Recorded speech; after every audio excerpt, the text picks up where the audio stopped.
The Revelation, chapter 14.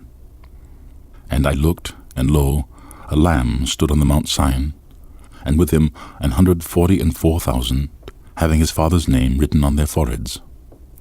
And I heard a voice from heaven, as the voice of many waters, and as the voice of a great thunder. And I heard the voice of harpers harping with their harps.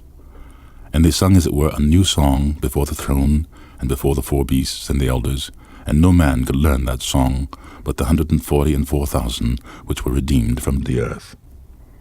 These are they which are not defiled with women, for they are virgins. These are they which follow the Lamb whithersoever he goeth. These were redeemed from among men, being the firstfruits unto God and to the Lamb.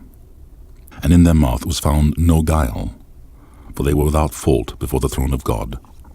And I saw another angel fly in the midst of heaven, having the everlasting gospel to preach unto them that dwell on the earth, and to every nation, and kindred, and tongue, and people, saying with a loud voice, Fear God, and give glory to him, for the hour of his judgment is come, and worship him that made heaven and earth, and the sea, and the fountains of waters.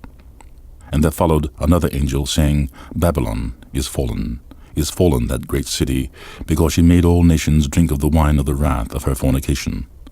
And the third angel followed them, saying with a loud voice, If any man worship the beast in his image, and receive his mark in his forehead or in his hands, the same shall drink the wine of the wrath of God, which is poured out without mixture into the cup of his indignation.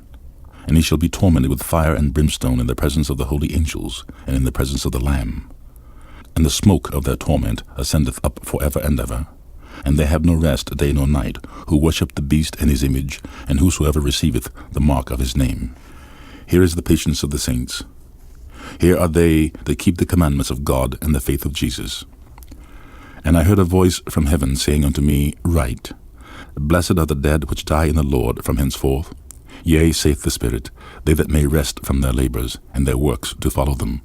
And I looked, and behold a white cloud, and upon the cloud one sat like unto the Son of Man, having on his head a golden crown, and in his hand a sharp sickle.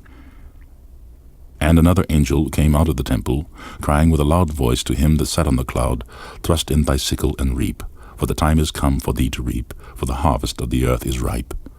And he that sat on the cloud thrust in his sickle on the earth, and the earth was reaped. And another angel came out of the temple which is in heaven, he also having a sharp sickle. And another angel came out from the altar, which had power over fire, and cried with a loud voice to him that had the sharp sickle, saying, Thrust in thy sharp sickle, and gather the clusters of the vines of the earth, for her grapes are fully ripe. And the angel thrust in his sickle into the earth, and gathered the vine of the earth, and cast it into the great winepress of the wrath of God. And the winepress was trodden without the city, and blood came out of the winepress, even unto the horse bridles, by the space of 1,600 furlongs.